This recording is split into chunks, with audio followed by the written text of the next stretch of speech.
All right, we didn't do the intro music on time. Oh no! Did you press go before? We're live. Already? I was just doing this to check out my very big muscles. Did you know if anyone saw that? Probably not. Nobody cares. They do care. Max has just been in traffic for an hour. Yeah, This hour is and a half. You might just need a little moment to decompress if he's feeling a little bit. I almost literally just walked in the door, but we're here. Wine Wednesdays, the ISA. We have a little jazzy jazz in the background. It's on the sunny side of the street by Dizzy Gillespie. Just like how the sunny side of it's like a halo behind me here. You can angelic. That's why I chose it. Because we at the moment the camera keeps trying to readjust because we're on the sunny side of the screen. So as you can see, my eyes sometimes go up here. We're trying out a different. Oh my gosh! You know what, guys? Did I do this on? Yeah, we're on the ISA's webpage. Joe Moran, thanks for tuning in. I thought I posted to my personal page for a second, but we're here. Max, Tim, Felicity Wren, International Screenwriters Association, Dizzy as Gillespie. always. And Dizzy Gillespie. We haven't been on for a couple weeks, so welcome back. It was 1 week. Oh yeah, we had 1 week in between. Yeah. So it's 2 weeks. Yeah. Michael Olson, welcome. Good evening. Good evening, one and all. Yeah, so we are right on time here. All right, well, welcome everybody. We got plenty that we can talk about. We have a nice little chill vibe here. James McCarthy, welcome. We do not own the rights to that song. No, I wish we but did. as always with these Wine Wednesday broadcasts, it's live for everybody listening, recording. If you are tuning in and you can only watch a little bit, the recordings of these are saved on the Facebook page, so you can go to the Facebook page, you can actually watch it. It will eventually end up on the ISA's podcast page at networkisa.org. You can go to Curious About Screenwriting. And as always, also, this is going to be an open Q&A. This time around is going to be a little bit more specific to an open Q&A. We're going to talk very briefly about the first draft to final draft process. It's really just kind of a way for us to promote our Third Thursdays event next week here in Los Angeles. Yes. And then we have our lovely announcements to make. So we're going to make a bunch of announcements. Before we do that, we're going to, of course, say cheers and thank you to our lovely sponsor, as always, Steel Wine. There's good old Bill Shakespeare. Oh, it's all out of focus. Focus, camera. Yeah, well, I want the nice soft focus in the background for me. It's not. We have a fuss. Yeah, okay, well. That was very close. I guess I don't have it on auto. Oh, there it is. Yes. Writer's Block, Cabernet Sauvignon. Actually, yeah, it is a Cabernet. Huge thank you to Steel Wines as always. Yes, they have a tasting room. Please go and see them. They're just up in Santa Barbara, that area, aren't they? They are, no, I think they're north of Napa. North of Napa, beg your pardon. Yeah. Sorry, north of Napa. They're in the Napa wine district. Just north of Napa, I think. And they are lovely, and they have a tasting room, and you should go and say hello and say the ISA inspired you to come and drink wine with them. I just eyed that. I did no measurement. Bam, nailed it. I wish I had a peanut I could give Max at this moment. Pretty good at this pouring wine stuff. It's always good to have a skill. Oops. Cheers. Cheers. Steel wine. Cheers. Welcome everybody. Oh, we Wine didn't Wednesday. clink. We gotta let the podcast people hear that we clink. Wine Wednesday. Yes, to be or not to be. Indeed. Hi, Mary. Oh, Mary, so pleased that you're going to be our Third Thursday representative. So Mary Davis is a longtime regular here with our Wine Wednesday broadcast, and Mary decided that she's going to start a Third Thursday social event for the ISA in Cleveland. In her area, and I can't thank you enough. I think it's really a great service to all the screenwriters in your area, and we get to hang out with you a bit some more. We'll be on some emails together now, so it'll be fun. Thank you, Mary. And anybody listening or watching, if you wanted to start your own Third Thursdays, we don't want to overwhelm Molly Cash, our director of operations, whatever Molly's the big boss. She does everything.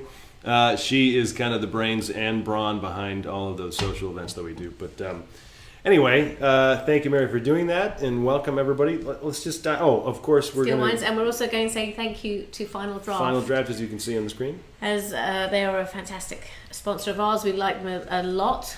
They're actually in the middle of doing their big break contest at the moment. Their next deadline is the 18th of June, so you can actually save money if it's a regular deadline. If you enter now, I'm sure the link will come up. And if you win the Big Break writing contest, it really is kind of a big deal. They have a massive party in Hollywood, It's on the Paramount lot. It's on the Paramount lot. It's Like a you huge do. award ceremony. It's just It's like a massive award Academy ceremony, Awards. a massive party. I mean, we've been invited a few times and met some amazing people there. Even if you just went to the party, it would Yeah, the be. party alone is a blast. But I've they- never even submitted, and I can go to the party. I know, that's nice. But that's because they're friends of ours. Yeah. But they have 11 category winners and 2 grand prize winners. And in the past, over 30 winners have sold scripts, received representation, or gone on to professional writing careers. And those 11 winners share up to $80,000 in cash. Woo! Swit swoo! 2 grand prize winners have flown to Los Angeles. The winners are introduced to producers and executives. The grand prize winners receive an NYFA fellowship. And It's New York Film Academy. over the past 30 years, I mean, the thing is, everyone that that's that same line. I nearly read it out again. Everyone that's done very well with them, who has won with them, has done very well. I mean, Chad Callahan, who is somebody that we honoured with in our emerging screenwriters. He ended up winning with his mom as his writing partner. Yeah. With And- the Final Draft Big Break. And I reached out to him the other day to see how he was doing, and he's doing really well. Yeah. So Yeah, no, I mean, a huge thanks to Final Draft. We love promoting them. They love promoting us. If you're not using Final Draft, technically speaking, you're not using industry standard.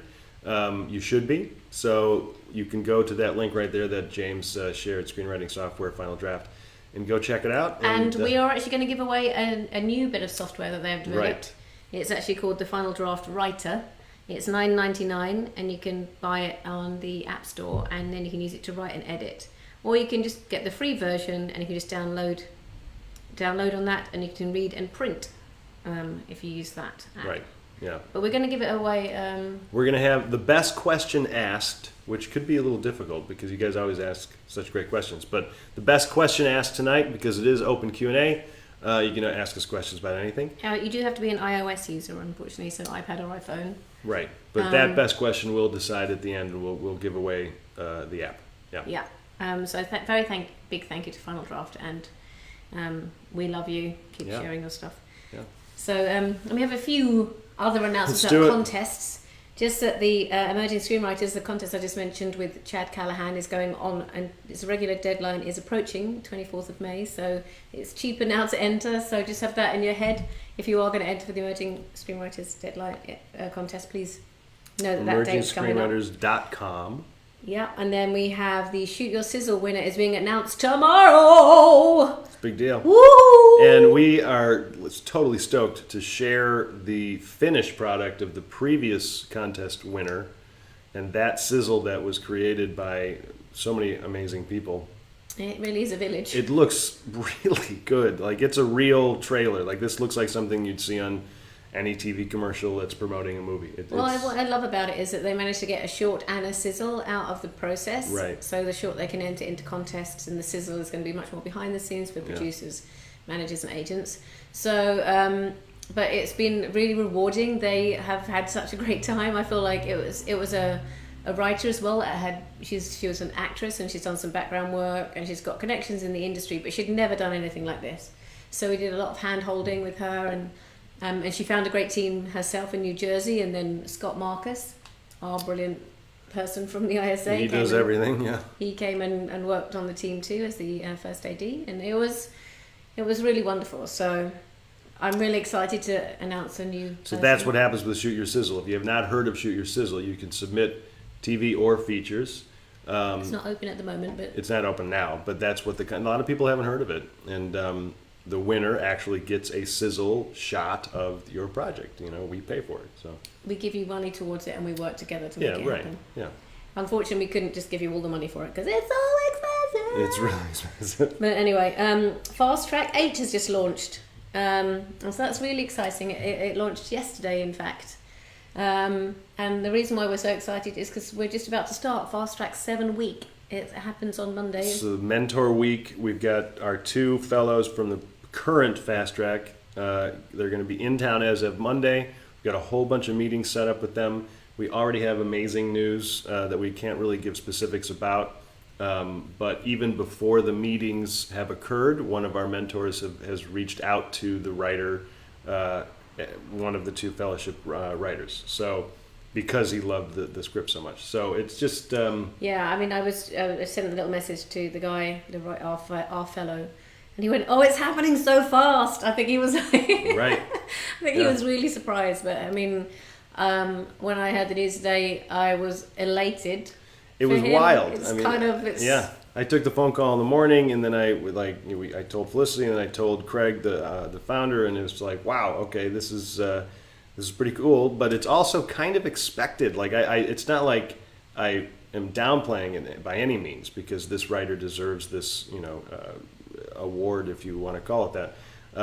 But our fellows, the people that we choose, they are currently and will continue to go on to actually work, and that's the whole point. The whole point of these meetings at first is to give industry experience for all the writers, to be able to sit down with a bunch of mentors in different levels of the industry, all executives in some shape or form, and take these general meetings and make relationships and get practiced at it. Yeah, but then form those relationships over time. And we have fellows from the previous fellowship, David Kushner and Wendy Wilkins, and they're still in touch with those mentors, and they're trying to reach out and try to make their projects happen. And it's exciting. So Fast Track's a big deal, and we love that with every new season, it's just getting bigger and bigger, and we don't just mean by submissions, it's just getting more and more important.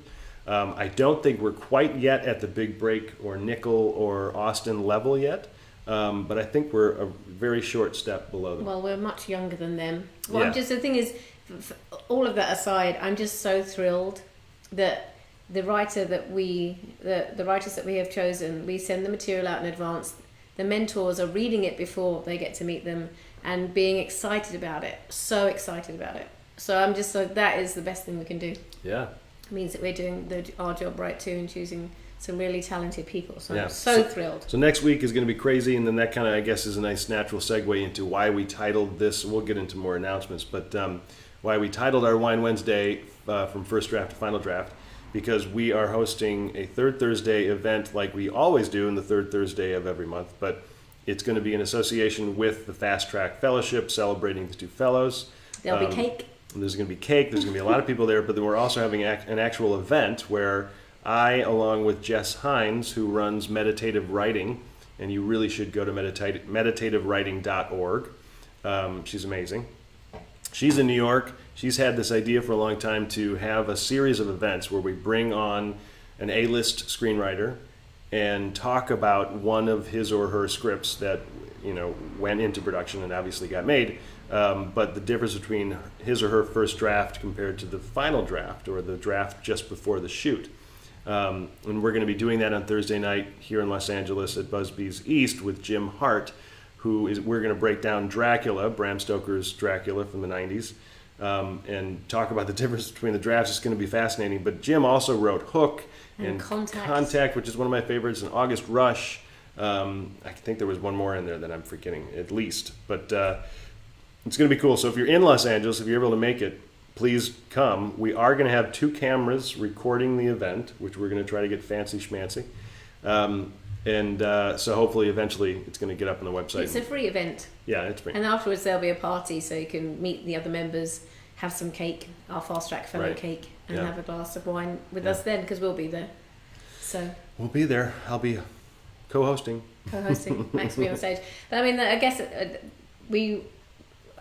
third Thursdays is another thing that we've been trying to do about building community. It's now in over 9, I think it's 9 cities. It might even be more than that. I think it might be more than that. So it's growing all the time. As we mentioned earlier, Mary is part of it.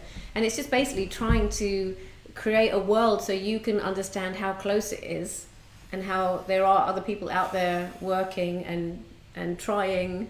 And we are here on your behalf. Denise Mayer's got an agent. Denise Myers is one of our writers on our development slate. She recently got an agent, which is very, very cool. She's been plugging away. She won Table Read My Screenplay Austin in 2015 with her short.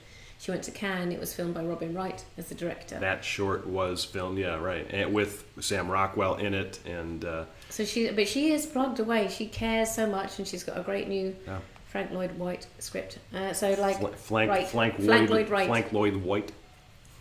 It's easy for you to say. I've been reading scripts all day. My eyes are boggling, and you've been on the 405. the two of us. But anyway, it's going to be a great session. Don't worry. We'll try to keep the energy up as much as we can. And, meanwhile, don't forget that you can ask questions anytime. I have a feeling some of our regulars are like, oh, yada, yada, they're getting through the announcements. I don't blame you. Yeah, okay, We well, gotta do let's it. go from, so last time we had a bit of a logline contest. Well, not a contest, a logline kind of like, let's listen to your logline and see if there's, I'm looking at the wrong place, logline and see what we think of it. And we had someone send one in after the broadcast, so I thought we could just have a bit of a chat about it now. And then we have 2 questions. Maybe Right. to start the, seeing as you're going to win a prize if you ask the best question. So maybe it's time to listen to this and then think about your question and send it in. But anyway, Leo Maselli, logline. logline. When an aspiring archaeologist is pulled into the high-stakes world of precious art theft, he must contend for his survival with African nationalists and the Vatican. You immediately look to me to give notes. I read and it thought. out. So, an aspiring archaeologist is interesting because it leads me to believe that there's naivete there, fish out of water possibly. Pulled into the high stakes world of precious art theft means it's possibly reluctant hero kind of stuff, which is cool. So I kind of see, I know what the world is that this person is going to be living within. What I'm not seeing, and then it continues with, he must contend for his survival with African nationalists and the Vatican. So I don't see a relationship yet. I want to know what kind of character this person is going to be going on this journey and adventure with. And I also don't quite know exactly what the situation is going to be in the middle of the movie.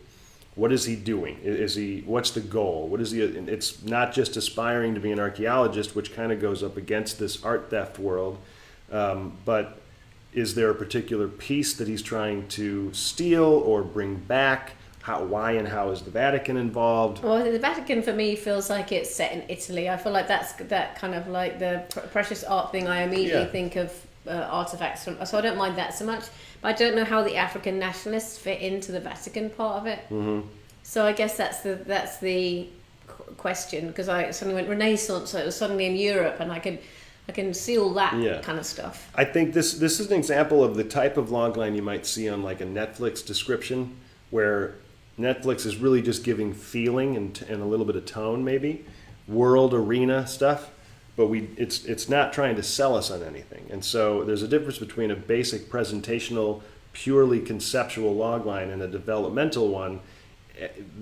I try to find a middle ground in some way. I like that it's short and it's sweet, short and sweet. But I really don't know what this movie is, and a producer is probably going to say, "Then what?" or "Who is this for? What's the audience? Is it a thriller? Is it a horror? Is it an action comedy?" I don't think it's any of those things, but it's probably more of an adventure thriller and stuff.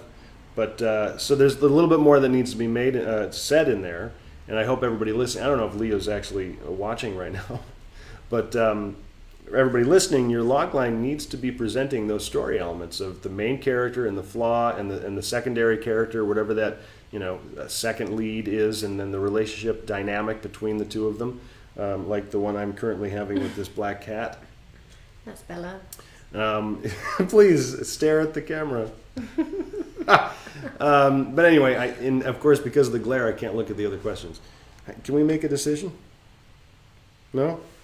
Yeah. All right. Michael, please address the issue of military veterans and their place in the entertainment industry. Okay, I can do that in a second. So it's an interesting... Come on, get the butt out of the way. What are you doing? That's not... Sorry, everybody. Stepping right on the laptop that is broadcasting our live feed here. That's not what we want. Michael, we'll get to that in a second. So I hope everybody listening is kind of understanding what I'm saying about the logline. That it's multiple story elements, and the hook of any story needs to be presented. And that hook is the expected moment that we're going to be seeing and experiencing in the middle of the story. I keep looking at the microphone as if the microphone is supposed to be... I'm still getting used to our new setup, but we have to set up whatever that situation is. Goal, the constant obstacles, an opponent and that opponent's motive. We can get specific like that, and it's your job to keep it as pithy as possible and drill down as much as we can. It's not easy, but So what else would you say there? So you would name the opponent, or you'd name if it was life and death, or what would you? it would be, an aspiring archaeologist is pulled into the art crime world by a particular character who is attempting. A terrible, a big trousered villain.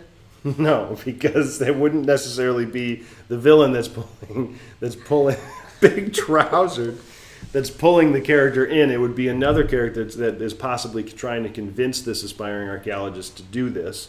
Meanwhile, and you can use a word like meanwhile. So like a mentor or a past. It could be anything. It could be An an enemy, nemesis. Could be an ex-wife. It could be your best friend. It could be Jealous, your professor, jealous or a teacher. lover. Yeah. So Jealous, big panted lover. theme and meaning and message is almost always expressed through some form of a relationship. And so if the log line isn't presenting both relationship plus the expected situation in the middle of the movie, then we're only getting basic concept, and the basic concept really isn't going to be enough to sell a project. Okay. Okay. That's good. I'm more worried about the cat. She's now come to the camera stand and is about to rub her face against getting it. Bella, very Bella, Bella. curious. I don't. You can't see off camera here. So Michael says, please address the issue of military veterans and their place in the entertainment industry. So you absolutely have a place, Michael. We all have a place, for one thing. But you said a soldier decides to deploy against the fear. Oh, this is a log line. So I think you have life experience that I would say 90% of the rest of the world does not have. There is a writing program that a friend of mine runs that is specifically for military veterans, and I'm so mad that I can't remember the name of it. But if you Google Robert Morgan Fisher, 3 names, Robert Morgan Fisher, and like writing for veterans or writing for it's something called I think it's called Writing Commandos. I think it's called Writing Commandos by Robert Morgan Fisher. So if you're looking for a class that it has only, I don't know if you're in Los Angeles or not. I think it's only live. But anyway, there is a class for you. But as far as your place in the, seriously, Kat, this thing. Bella. Sorry, guys. Everybody in the podcast can probably hear this, but she's playing with some bead on the floor. Meanwhile, I'm trying to help a military veteran try to figure out his place in the industry. Sorry about that. All right, you know what we're going to do? Bell, bell. Oh, of course, she pushes it under the... Okay, good. I hope you can never get it again. Anyway, your voice, Michael, is shaped by your experiences, and your experiences are going to be much different than what most other people's experiences have been. But it's also your perspective on the world and life, and your take on the same relatable situations that we all experience. Love, hate, family, political world around us. Your perspective is what's going to count. And so with your background, I think you have a huge place in this industry. Well, not only as in being someone that can specifically talk about what it's like to be there for all those movies that address what it's like to be at war, but then also what it's like to come back and try and have a life afterwards. You have such an important voice. And I think that's being recognised more in the industry. I think there is a big move, even as we move towards more inclusivity, different voices, that actually there's a big push even on the acting side as well as that to, for disability, for example, to actually use actors who have the ailment they're portraying rather than an actor pretending to be. Right. So yeah. I feel like as this world gets more understanding and more inclusive, then your voice is going to get longer, bigger and strouder. Bigger and strouder? Bigger and louder, maybe. Bigger and louder.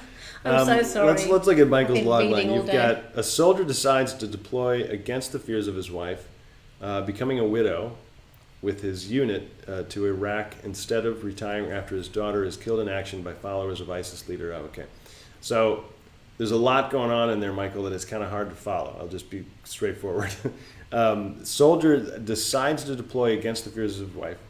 So I'm not sure what becoming a widow means, because does he die? A soldier decides to deploy against the fears of his wife, becoming a widow with his unit to Iraq instead of retiring after his daughter is killed in action. So I'm assuming because his daughter is killed in action, he decides to deploy. If Yes. that's the case, we can rearrange that, because that's cool. It's not just a decision. And little words like decides to, I always tell my writers to not use those passive words in log lines, because what does that mean exactly on screen? That we're going to actually see this person sit down and go, I'm deciding to go do this. This cat is in the fireplace. Oh my goodness, I'm so sorry. So everybody, we have an extremely active cat. Bella, hello. This is You what can happened see on the this first in the day we moved background. in. Get out. Get out of the. I bet everybody watching probably saw the cat Climb jump behind. and climb over that thing my as we were trying to be serious. Get out of here, you stupid. All right. Anyway, Oh, what's going on with that? so try to stay away from passive words like decides to. You could say, because a soldier's daughter is killed in action, he enlists in the army. You can be specific. Against the wishes of his wife. Then what? So we have almost all set up right now, Michael. I'm not really exactly sure what happens in the middle of the movie. But because of the proposed situation, we have, I'm assuming, a relatively older soldier, somebody who's probably been around the block a little bit. Yeah, He's in so it his doesn't need to mid join to up, late so, 30s. Yeah.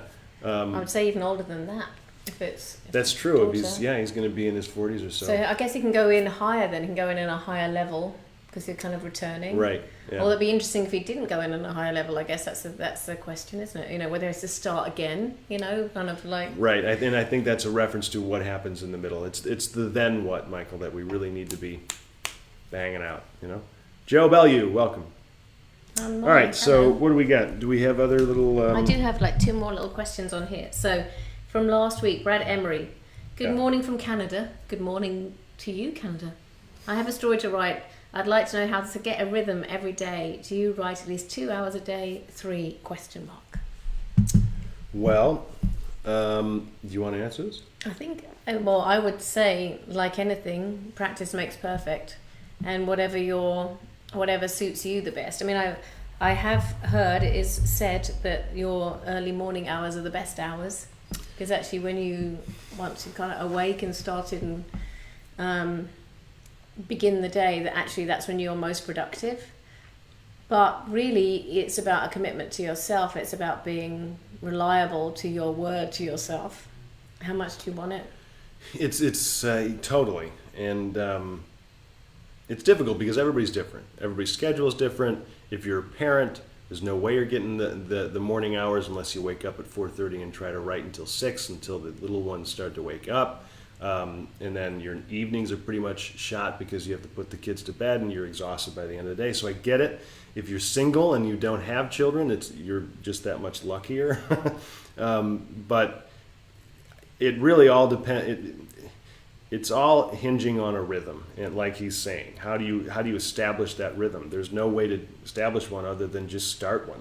And just begin, yeah. And Just just decide. Force yourself to do that and stay disciplined. I think the best way to stay disciplined is to find the like excitement and be thrilled to be able to do this. That you really love the process of it, as opposed to writing and creating rhythm for an end result.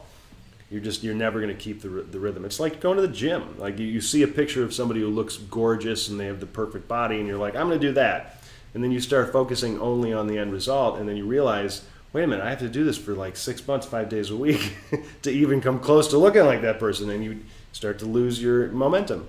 So you have to be focusing on the day-to-day, every day. I was going to say, and set yourself some little goals and some little, some little treats and rewards along the way. So if you do keep your word to yourself, so I've written every day for 2 hours for a month, so therefore I'm allowed to go and have a delicious meal out at my favourite restaurant and have a glass of wine, or do something else that is really a treat for you. I don't know, take a hot air balloon ride. Something Yeah. that is something is a reward to keep you on track. You're rewarding yourself for staying in the process. Forgive yourself for sometimes just sitting there, but you still just have to sit there regardless. Sometimes you just have to think. But at the same time, I tell my writers that if you can do 10 hours a week for however long you're able to stick to those 10 hours, preferably in a 3-month time frame, you're going to have a very solid draft finished.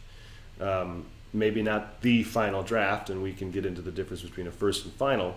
But if you can do 10 hours a week for at least 3 months, you're going to have probably the second draft done, at least in terms of following the processes that I teach, or whatever process you have of outlining. And I think that is almost as important as the question of how do you get the rhythm, how many hours a week do you write. If you don't know how to approach those writing sessions, then the hours don't matter, meaning you're not going to get anything done. If you don't know what to do from concept all the way through to the pages, then you're really just spinning your wheels. And a lot of writers think that they can just go right to the pages, that they can just open up Final Draft and start writing.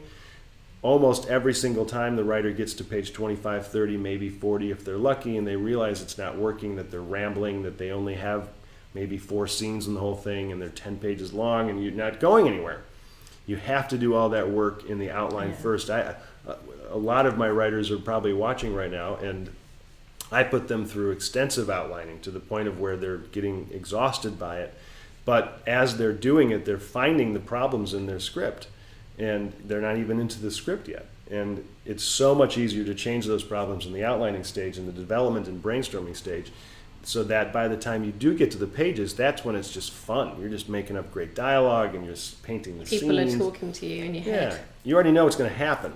So you're not trying to make it up in the page. You're brainstorming ahead of time. I think that's the thing. I was in a lift the other day, and a gentleman asked me if I wanted to read his 212-page script.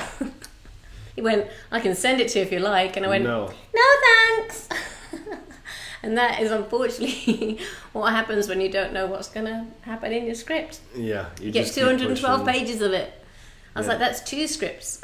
Don't write. Yeah, don't write a 212-page script. So in terms of, was that the last question? No, there's one more, and that was that was Brad, and then Mark Anthony Ramit. Thank you so much for sending in your question ahead of time. Do award-winning short films submitted to obscure/slower tier US film festivals receive any industry recognition and interest from established producers, agents, reps, and all? Yes. I mean, I think the easy answer is yeah, but I think it's like we talk about this quite a lot about building your profile. You know, if there's a short film and it has 25 laurels on it, people are like, oh my goodness, this person is doing something right. You know, Right.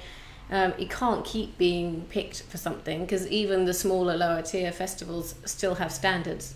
So yeah, I think some of the lower tier festivals, you have to do a lot more promotions and marketing to let people know that you've done these things, because the primary festivals like Cannes and Toronto and Telluride and Sundance, the industry goes to those festivals. Some of the smaller ones, they're not going to go.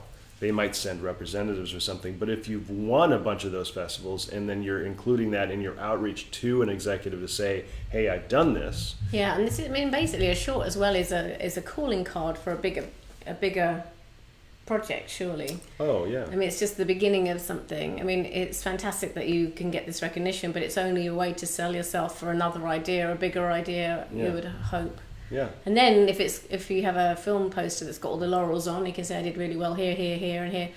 It doesn't. I don't think it matters so much that, because also people want to feel like they've discovered you. You know, if you're doing really well at Cannes or why do you need them? You know, whereas if you're going, well, I've done really well in these festivals, I've got this great new project, but I really need, this is what I'm working on, and Sure. these are my ideas. You can let them discover you, even though we know it's a 10-year process and there's It's a no long easy way. thing. I mean, one of our top 25 writers, Valerie Grant, she recently was, it was a while ago that she was hired to write a script, but she was hired to write a script and actually write the movie. They knew they were going to produce it and make it.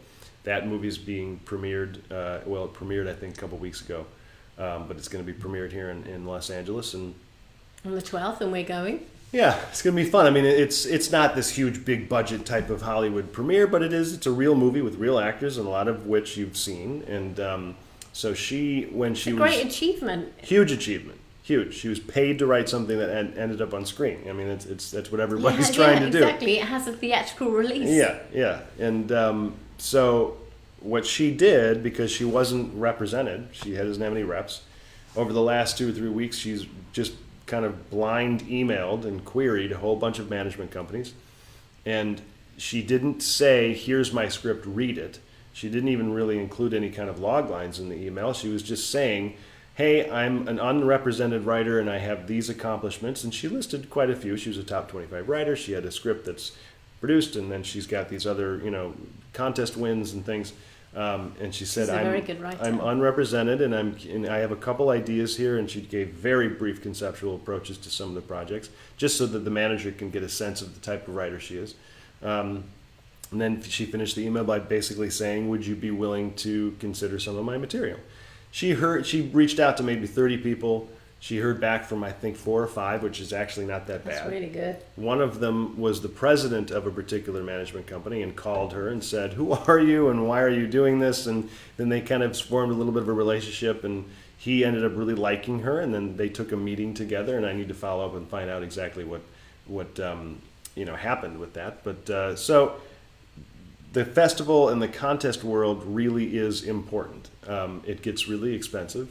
But because it's expensive, you can't just use it like the lottery. You can't just expect to write a draft or 2 of one script and then submit it to Nickel, and then suddenly out of 8,000, 9,000 people, you're going to be one of the final 6. I mean, it's not going to happen. I hate to break it to you, Yeah. But it is a good way to hone your craft, and it is a way to get notes fairly inexpensively if it's a decent contest, because they tend to tack them on as part of the contest. So, and I hate to say it, but it's about building your profile, and everything is about building your profile, and your brand, and what is your voice? And people do notice. I mean, the thing is, it's. I've been working for the ISA for 4 years now, and I notice. I remember writers, and I remember people that keep coming back with good ideas and out there plugging away and really trying, and we want to help you. That's the whole point. Is I'm looking for you. Yeah. Our little bit of good news that we can't share yet, but I'm sure we will be able to after the fast probably week next is over. next Wine Wednesday, 2 weeks from now, we'll be able to say. Yeah. But I mean, even that kind of stuff, it fills me with the most absolute joy, because it's the whole reason why we're doing it. It's the whole point. It's to get writers that no one else knows of yet, or has heard of, or even believes in. And the common thread of all of the writers that are not only recently listed in our top 25, but like the 100 or 102 or 3 95 that are we have 95 that are on our development slate, they've all dedicated multiple years, and by multiple I mean 5, 6, 7, 8, to educating themselves, and that education is then going to just spawn more confidence. And then when you're a confident writer, then the material is going to be that much stronger. And then when you actually create a script that's doing well, and I mean just through reader appreciation, then that's going to create more confidence. And then it's probably going to go, oh wait, I since I'm this confident, you could go one way or the other. I don't need any more education, or I'm going to get even better. All of these writers that are on the slate in our top 25 are constantly, literally every day, educating themselves, practicing, and they're writing, and they're working at this. And we can't stress that enough. Is that you can immediately tell, and that's what this executive that we can't talk about noticed right away, and that's why it happened so quickly. Because this fellow of ours, Sean. You can just tell that the person knows what he's doing. Yeah. And it's a really great idea and hook and everything. And he obviously is not a first-time writer, even though he hasn't been discovered yet. So I can't. I'm just going to end up repeating myself, but it's obvious when a writer's either done their homework or they haven't. Yeah. The thing is, we do actually have a couple of writers as well that are just very good at stories, and not so good writers, and so that's interesting too. But so sometimes if you're just really They can good deliver at the finding words on stories, the page, though. yeah, you still have to do that. I'm Yeah. just thinking of one in particular. But anyway, it doesn't matter. Yeah. But what we should try and that maybe lead us neatly to maybe 10 minutes on first draft First to final draft draft. to final draft. I mean, I think On third Thursdays. the primary common denominator is that the first draft that you write, most of those scenes are not the best version of each of those scenes. And it's a really general approach to this, but what you'll see from, if you were to compare your first draft to a final draft of any of your scripts, or if you were to read the first draft of Dracula compared to the final draft, they're going to be, in terms of the bones of the script, the scenes themselves are probably going to be relatively similar, but there's going to be an evolution of what's not only said through dialogue, but where the scenes are placed, the reason why, the inclusion of more conflict.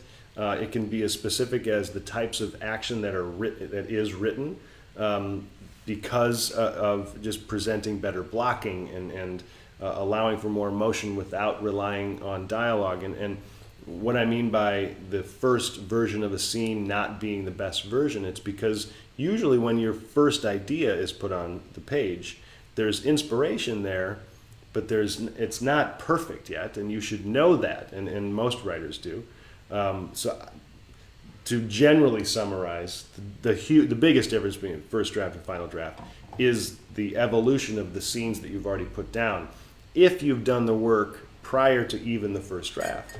And some writers compare their first draft to their final draft, but they only started writing in the first draft mode, meaning they actually went to the pages and tried to finish the script there, and they're like, my final draft was so much different. Yeah, because you hadn't done any work prior to those pages, you know. Well, Mike actually says, I had some mild success in the beginning. Mike Rogers, hello. I had some mild success in the beginning that faded away. Now I look back at the drafts I was submitting and was confused as to how I was doing so well in the first place. So I think that's true. I mean, like, it's like acting.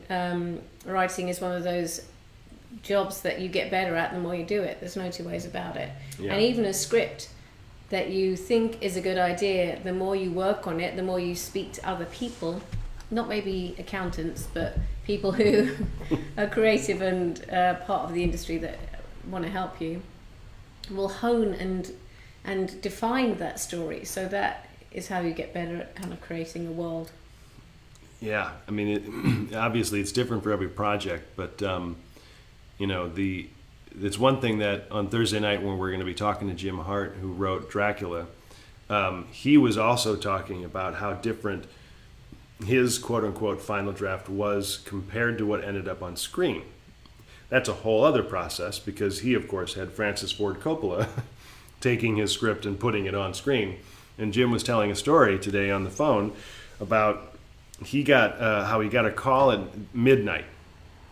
He was in New York, and Francis called Jim and said, I just finished your movie.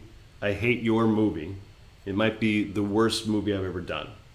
You need to get out to Los Angeles tomorrow morning in 8 hours and see what we put together. And Jim was like, what? Okay. So he goes there, and Coppola didn't even watch the movie with him. He said, I can't do it. I'll be in my office when you're done watching it. Here's what it is. You know, you can come and talk to me. And Jim watched the movie, and he hated it. He's like, this is terrible. And mainly because of the spaces between the edits, the spaces between the scenes. And it's something that a writer doesn't always see. But Jim admitted that he hadn't really done the work prior, or at least enough at that stage. This was, early 90s or so. Yeah. And he was only beginning to understand the writing process. And so through all of these experiences he had as a writer, he's created a much better process where he doesn't have to have that moment with Francis Ford Coppola. But Coppola then had to fix a lot of this through editing, through reshooting, because the relationships just weren't really working. The logic behind some of the choices that were being made just for basic plot. But then he should have picked that up earlier. So, and that's the thing. It wasn't just because of the script. And you're right. I mean, Coppola should have seen this in the script. but because of the concept, because it was Bram Stoker's Dracula, Right. they were writing to the book, and it didn't always work on screen because there are lapses and lags in momentum, Yeah. and there's like a Sometimes slowdown. if you try Yeah. and be too honest or too Right. too true to something, yeah. And in a script, you can be very literary at certain times to allow the emotion to go, wow, that's going to be a beautiful scene. And so the reader gets caught up. But then the director is shooting that. Granted, they're going to be changing and making decisions along the way. And on what ends up on screen just ends up being slow and boring, and it's just lagging. So they had to add a whole bunch of different. It's interesting though because people love it so much now. moments. So he obviously did Obviously, a good job at Coppola. fixing I it. mean, it's Coppola. He knows what he's doing. But Jim did say something about the final scene where Winona Ryder's character had to go in and kill Dracula. It was almost the same scene from the script, but it was the way the director then crafted the editing and how basically the editing room ended up being their screenwriting room. You know, Wow. yeah. So I've got a few more questions here. So So, how am I missing these questions? I don't It's know. so I don't know. weird. I've only got pinned comments here. I don't know what's happening. James, if you can throw any light on this, this would be amazing. I've got like 4 pinned comments. Bruno gives Michael a suggestions for his logline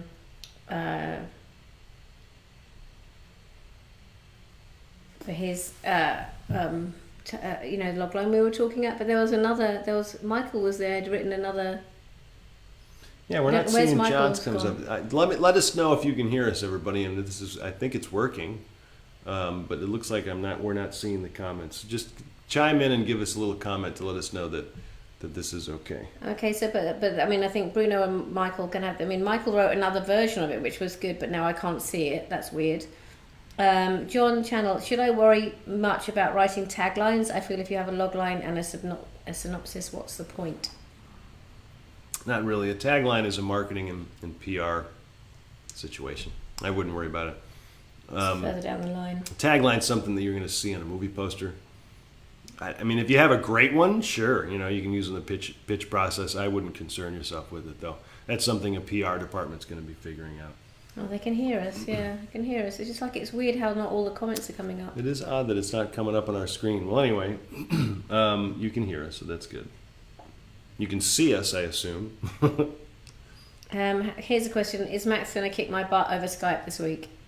Well, yes, Joe. You know that is the case. Oh, Joe, Bella. yeah, I know, Joe. I need to respond to your email. I apologize. I recently received a writing assignment for myself. I'll toot my own horn. Woo. And I've been working. It's a high-level CEO who's writing basically a memoir, and so I've been at his place doing this pretty much almost every day for the past 4 days. And so I apologize, Joe. I've been a little busy, but I'll get back to you. Yes, I think is the answer. Okay, I'm just trying to bring this one up. So here we go.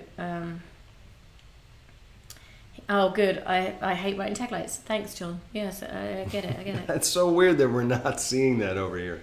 So Phil Parker. Hello, Phil. Phil's in Australia. Phil is with us. I love Phil. Hi, Phil. He's a very, very talented writer.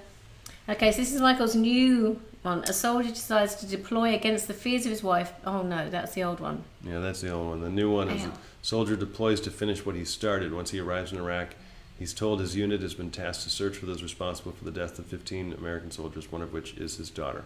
Okay, so that's much stronger, Michael. We've got a goal, and it sounds like, we know what it is that not only that primary character is heading out to do and accomplish, but we also know that he's going to be surrounded by comrades in some way.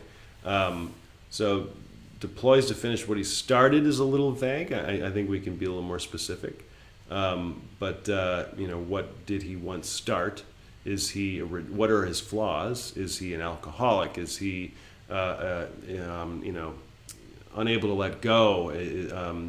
I'm trying to think of flaws. Is he naive? Is he Vain. vain? Egotist. And they don't all have to be incredibly negative. Someone who's blindly naive or blindly ambitious. Ambition can be a good thing, but if you're blind about it, there's a sweet and sour there. But he's told his unit has been tasked to search for those responsible for the deaths of 15. So it's still kind of set up. I get a better sense of what the setup is, but I don't know exactly what that situation is going to be throughout the middle of the movie and how that situation is going to be unique. have we not seen this story before? And I get the sense that maybe it is a little different. But what about this war story? What about this version of Saving Private Ryan is different? I kind of like the fact that he's older and having to maybe go back and start again. So if he could that go needs back, to be, yeah. you know, kind of finding himself with a sea of young faces that, you know, and suddenly finding himself having to direct the action because he's been here before and has come back. You know, I mean, I feel like this. And what are the twists? What are the obstacles? You know, what is it that happens that then sends him on a new course or direction? You know, based on an actual event, which is incredibly important. I will say, Michael, and I hate to be a downer, PTSD stories are all over Hollywood right now. And I've had multiple managers and agents say that they're actually kind of tired of reading about PTSD stories. And it doesn't mean that they're discrediting or discounting the stories. There could be some amazing PTSD stories, but for whatever reason, over the past a year or so, the town has just been flooded by them. So I would try to elevate this PTSD situation a little bit more. And I think you kind of are, because it's someone who has, you know, wrestled and has been handicapped by PTSD to the point of ... now deploys and goes back to war in order to find his daughter's killer. Then we've got, all right, now I know what the emotional situation is for this character. He's not going to be able to do this very easily. Meanwhile, he's going on this adventure with somebody else who's going to be able to hopefully help him. How can we then make that as interesting as possible?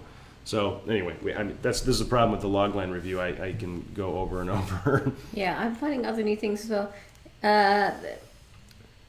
Before putting your fingers to the keyboard, follow a ritual, perhaps meditating or visualizing your story, eavesdropping on your characters, and you'll find your writing improves much faster. I like that. Keep believing in yourself. Joe, you're so right. I didn't start until 2016, but decided to take time and I could learn. This is about the question earlier about finding time in your life to write. I have 2 kids, but already I have, as you know, not so bragging, a semi-finalist Los Angeles Independent Film Festival 2018. So, I mean, like, that's the thing, is like you do, and then she listed a whole long list of wonderful things, which I'm not going to read out for the podcast, but you can read it. John, the fact that you're lucky and you have insomnia and can write for 6 to 7 hours a night, well, I guess as long as it doesn't affect your health, this is a good thing. Yeah, that's a little rough, yeah. But that's nice. Mike, thank you for being so kind to Jo about her success. That's very sweet. What is this? Felicity, you look great. Oh, okay. Oh, I look very pretty. Thank you. I'm wearing a dress. The podcasters, I'm wearing a dress. Thank you so much. So, Kentucky Kitty fried chicken. That's funny. Kentucky friend. See, we missed all these. I don't know why they didn't come up. I'm so sorry. You've been amazingly wonderful, and we haven't been able to see them. Seriously, these are great comments. Sorry, guys. Yeah. Suzanne Prescott, toddler cat. Yeah, she is. She's about 5 Thankfully, now, she's off wandering somewhere else. Yeah. Well, other than the minor technical difficulty, I think this was a nice broadcast. Yeah, I mean, we've got to choose a person with the best question for them. You know, I think because Michael got lucky that for whatever reason only his comments are coming through on our screen. Yeah, I think it should be Michael. We're gonna give it to Michael. So Michael Olson, you're gonna get the free app from Final Draft. It will help with the writing too. I hope it basically means you can log on anywhere. You don't have to take your computer around with you. Yeah.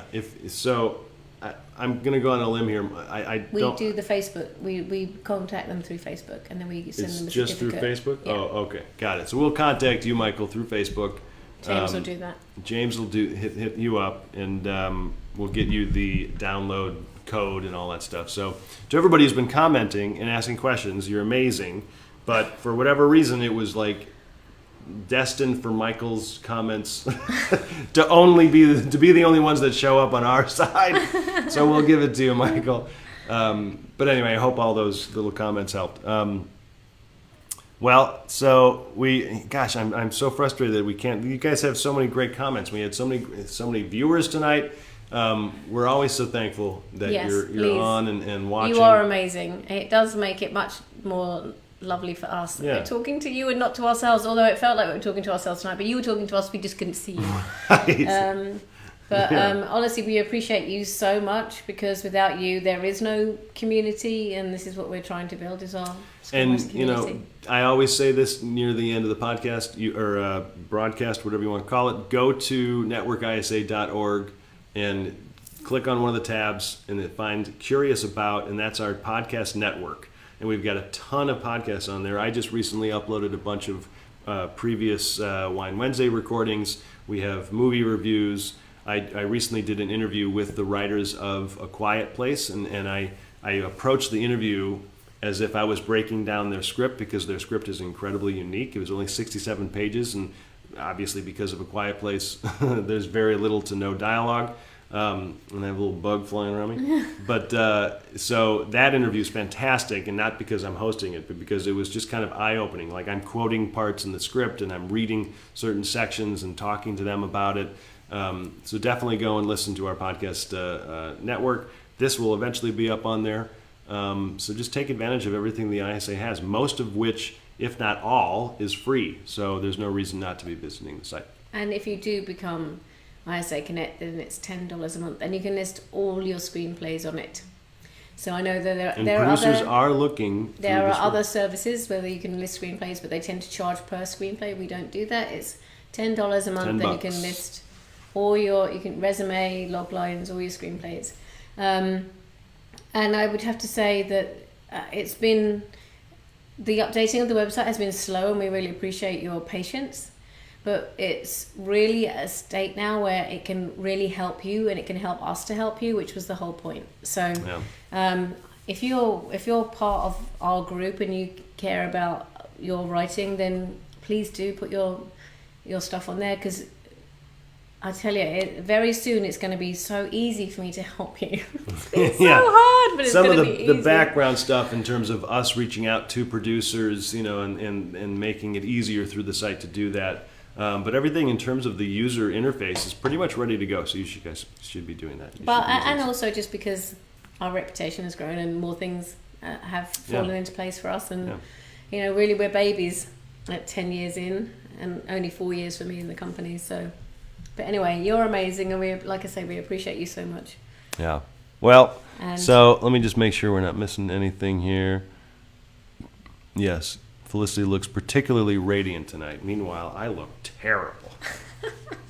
no, I like the pink. Pink is nice. It's the new Ted Baker. Very happy with the purchase. All right. Anyway, we're ending the podcast on Vanity. Yeah. Thank you everybody for sticking around. Everybody listening to the podcast as always. And do come to Thursdays. Come to Mary's in Cleveland if you're in that area. Come to wherever your near one is. Look on our site. You can look up your nearest one and go. Because honestly, there are people like you out there who want to meet you, and then you make some friendships, you drink some wine with them, have some fun. Yeah. Know you're not alone. Right. All right, everybody. Well, thank you as always, and we will see you in 2 weeks. Not next week, but the week after, and we'll be back and ready to roll. Okay. Bye for now. Thanks, guys.